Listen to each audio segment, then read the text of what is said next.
to me, positivity, if you're 350 pounds and the doctor tells you this is very unhealthy for your organs to be supporting this, your limbs to be supporting this, and all of that, like, you can still love and accept yourself in that moment of being 350 pounds and feeling confident and beautiful.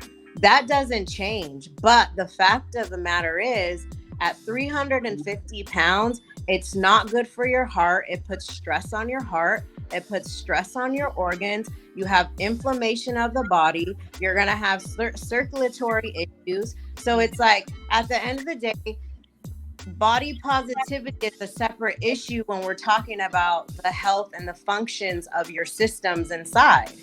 That's you know? Yeah. I think you. That's well said. I think you hit the nail on the head there. I think you hit the nail on the head. And I support body positivity. I support that. I'm for you having the right to love and accept yourself no matter what you look like. Every individual should have that right and the freedom to feel that way about themselves. No matter how much you weigh, no matter what you look like, no matter what, you should have that right. But I think deep, like if you ask me, and just because I've been on both sides of it, body positive, yeah, I had every right to love myself and all of that at my heaviest, but I was not healthy. Mm-hmm. And I don't think that me staying in that state would have been loving myself. Right. So to me, I keep them kind of separate. Like, I'm all for body positivity, but I'm also for health. What's your BMI? What internally are you healthy? So to me, that's what's I'm for it, but I'm for your health because you're going to feel better.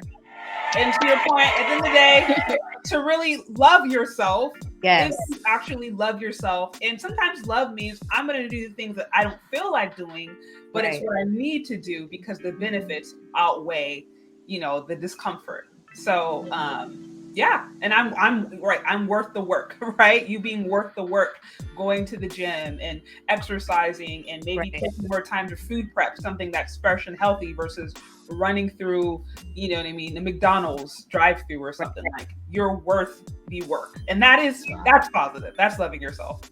Yeah. So I do want to say that there was a lot of fake it till you make it when I was really,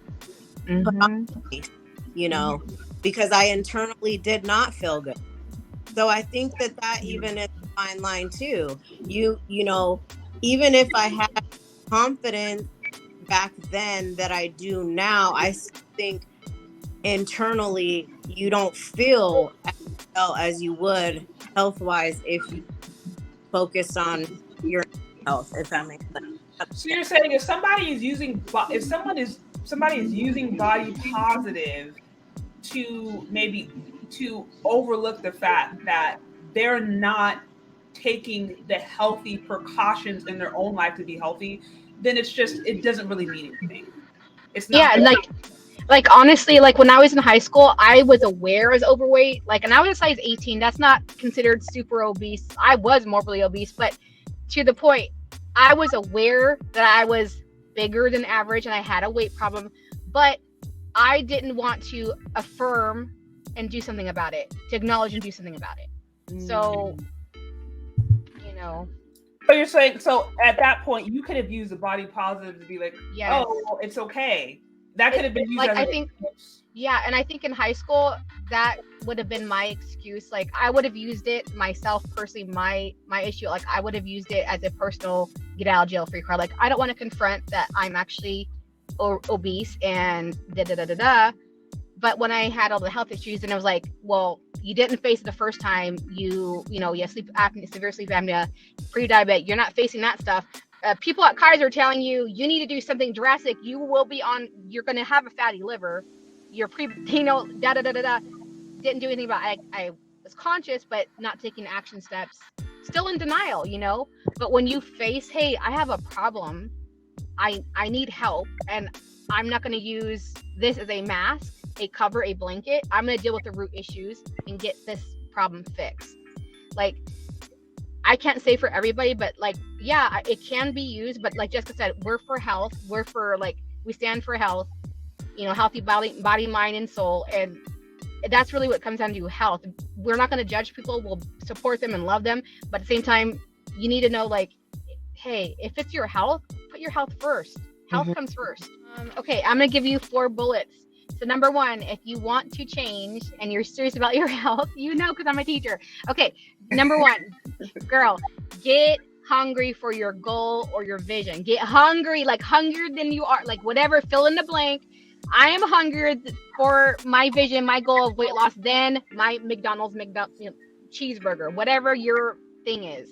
Number 2, make a goal or a vision. Write it down. Write it down.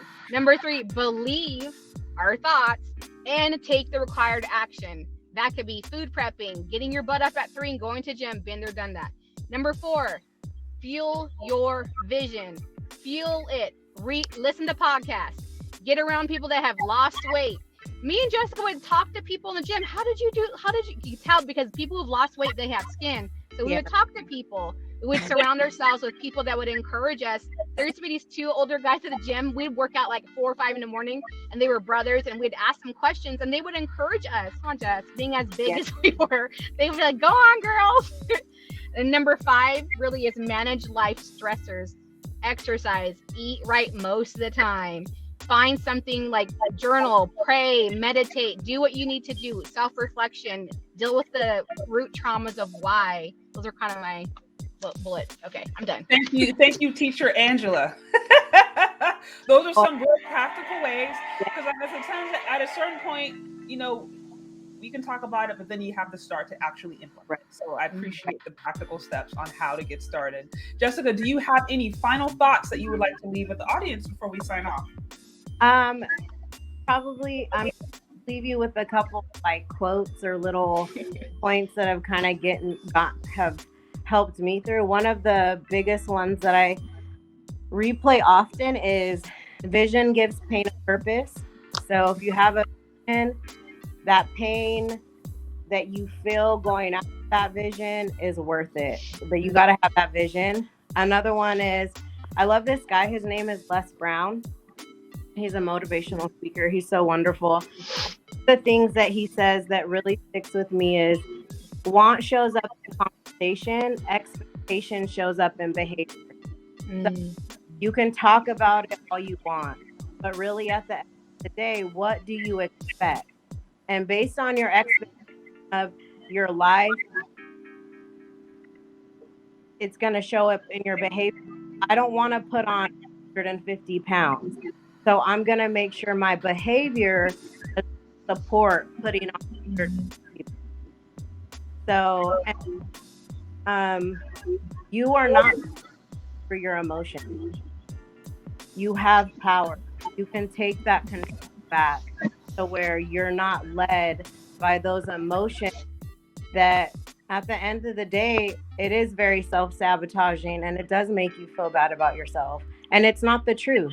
So my biggest one, though, that has gotten me through every workout with a trainer where I thought I was going to die and pass out, through tears, through the feeling of not wanting to go to the gym and get my butt handed to me, is vision gives pain a purpose.